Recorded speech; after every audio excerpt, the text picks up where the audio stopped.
Namasté. Allez, c'est parti. Installez-vous confortablement et on va du coup travailler un peu sur une méditation sur les relations. Aujourd'hui, on va commencer en se concentrant sur l'élément le plus important pour entretenir de bonnes relations, et c'est l'usage de la parole. Voilà. Socrate aurait dit un jour: les grands esprits parlent des idées, les esprits moyens parlent des événements, les petits esprits parlent des gens. Bien qu'il n'y ait rien de mal à parler de temps en temps de telle ou telle personne, cette pensée de Socrate nous fait voir que la parole peut être utilisée à des fins plus ou moins nobles. On a tous tendance à se servir de la parole contre nous-mêmes et contre les autres. D'ailleurs, la plupart des conversations humaines tournent autour de ce que telle ou telle personne aurait dit ou fait, souvent pour dire du mal de cette personne. Le phénomène neurologique de neuroplasticité nous dit que plus on se concentre sur une pensée, plus cette pensée devient vraie dans la réalité virtuelle qu'est notre perception de la vie. C'est pourquoi il est si bénéfique pour nous-mêmes et pour notre entourage de nous servir de la parole de façon positive et productive. On ne peut pas s'empêcher d'avoir des pensées nocives, mais on a toujours la possibilité, notamment grâce à la pratique de la méditation, d'apprendre à laisser passer ces pensées sans leur donner de l'énergie. C'est-à-dire sans rajouter nécessairement des pensées du même ordre et surtout sans verbaliser ces pensées négatives. Cette pratique de se servir du verbe pour faire le bien et dire du bien est ce que Don Miguel Ruiz, dans les accords toltèques, appelle la parole impeccable. Et c'est une des pratiques les plus importantes pour améliorer les relations avec soi-même et autrui, et complètement transformer sa façon de voir le monde. Je vous invite d'ailleurs à lire ce livre, à lire les livres qui ont été faits sur les accords toltèques, qui sont vraiment magnifiques pour justement le développement personnel. Allez, c'est parti.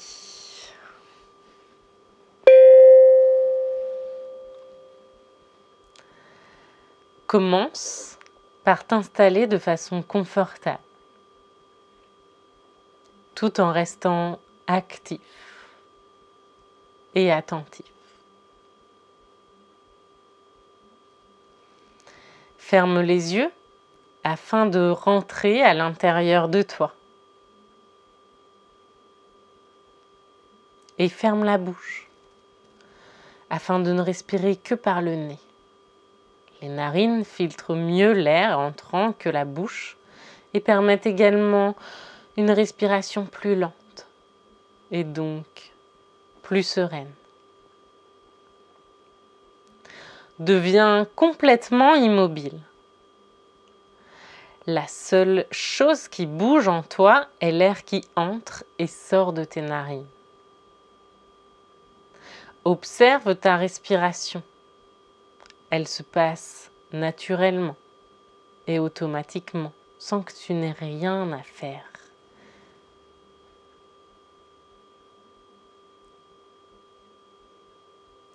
Essaie de ressentir ton humeur du moment, comme si tu inspectais tes émotions de l'extérieur. Et remarque, comme l'air qui entre est plus frais que l'air qui ressort de tes narines. Si pendant la méditation tu es perturbé par des pensées, c'est normal, c'est pas grave. Quand tu t'en rends compte, ramène simplement ton attention à la sensation de l'air frais qui entre et l'air chaud qui ressort de tes narines, c'est-à-dire à l'instant présent.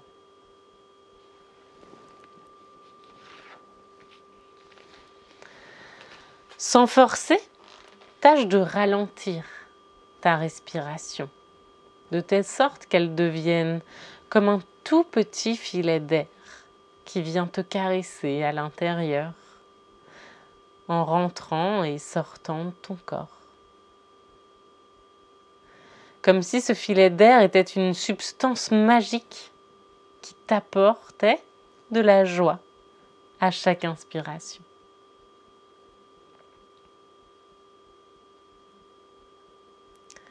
Progressivement, le filet d'air devient de plus en plus mince et ta respiration de plus en plus lente.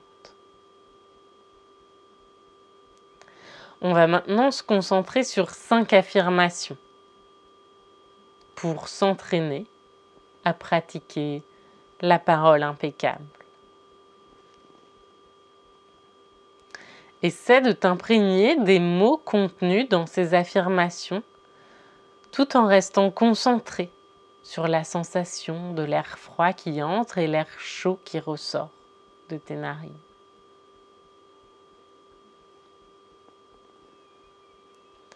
Première affirmation. Ma parole crée ma réalité. Elle façonne mon cerveau.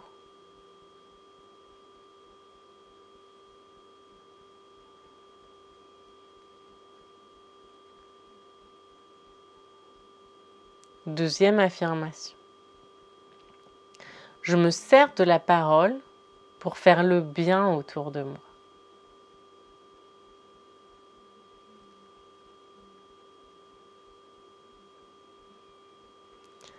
Troisième affirmation. Je me sers de la parole avec humilité.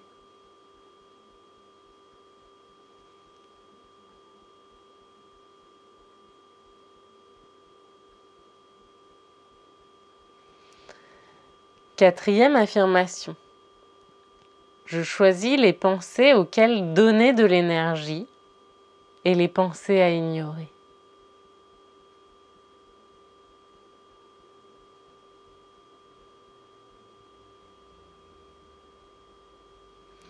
Cinquième et dernière affirmation. Je préfère parler des idées que des événements et des événements que des personnes.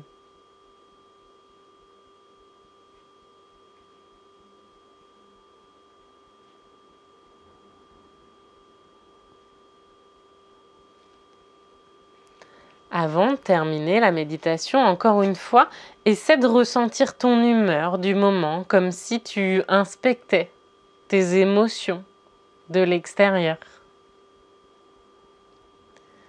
Et quand tu seras prêt, tu pourras progressivement sortir de la méditation et doucement reprendre conscience de tout ce qui t'entoure, tels que les bruits ambiants, le poids de tes vêtements sur ton corps et bien sûr, toutes les couleurs autour de toi.